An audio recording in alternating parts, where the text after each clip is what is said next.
Que signifie cette liste négative pour l'ouverture globale de la Chine? En fait, oui, la pratique de la liste indicative est quelque chose de très important, une nouvelle étape dans l'ouverture de la Chine. En fait, comme l'île de Hainan est une île plus ou moins close, dès qu'on a décidé de faire de l'île de Hainan un port complètement franc, donc ce serait une zone économique spéciale, d'une certaine manière, qui ne serait pas gérée par les règlements, les lois, etc., de la Chine en application. Donc c'est une zone économique spéciale. Et si on fait appliquer la liste négative à l'île de Hainan et qu'on puisse faire appliquer avec succès, et par la suite, je pense que la pratique de la liste négative sera généralisée d'abord dans toutes les zones de libre-échange, parce que nous avons créé une vingtaine de zones de libre-échange dans toutes les provinces de Chine, et on va essayer de généraliser cette pratique de liste négative dans d'autres provinces, dans d'autres zones plus ou moins francs. Et c'est cette pratique. Mais l'île de Hainan a une spécificité parce que c'est une île avec un environnement écologique très particulier, avec des végétations tropicales, subtropicales, très riches, etc.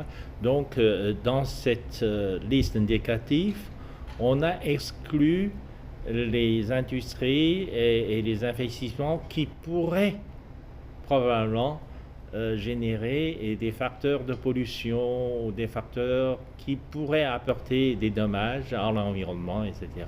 Et toutes ces activités économiques, ces investissements sont exclus de la liste blanche, quoi, des domaines d'investissement permis. Quel est votre avis, Monsieur Xu Tieping? Quelle est la signification de cette liste négative pour la Chine dans son ouverture?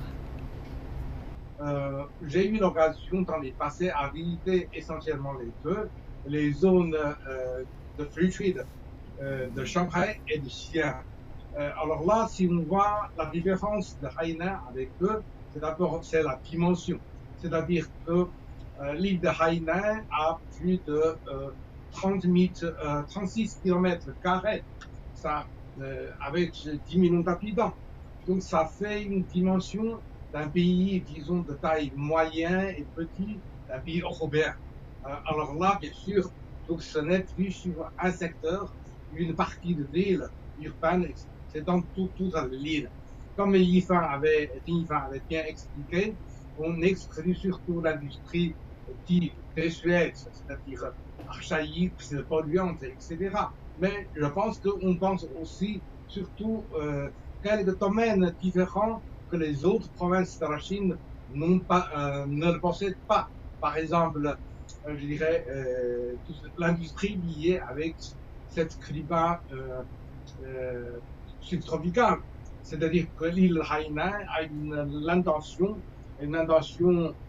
d'encourager de faire investissement dans le secteur tourisme, achat sans taxe, et surtout l'industrie ou disons les branches d'exposition, de réunion, des colloques internationaux. Ça, c'est assez différent. Et deuxième, je pense aussi, c'est lié avec cette partie subtropicale, c'est-à-dire qu'en Chine, c'est une ligne, on dit, c'est 4 saisons toujours printanières. C'est-à-dire il y a beaucoup de gens qui s'installent à l'île de Hainan. Donc, il faut faire beaucoup d'investissements pour développer les services spéciaux pour les personnes âgées. Troisième âge. Et enfin, je pense aussi, c'est que quand on pense les avantages comparés et les autres, et surtout proximité avec les pays de l'ASEAN, il y a une politique d'encouragement de faire des commerces, disons, transfrontières avec les pays ASEAN, notamment les trois pays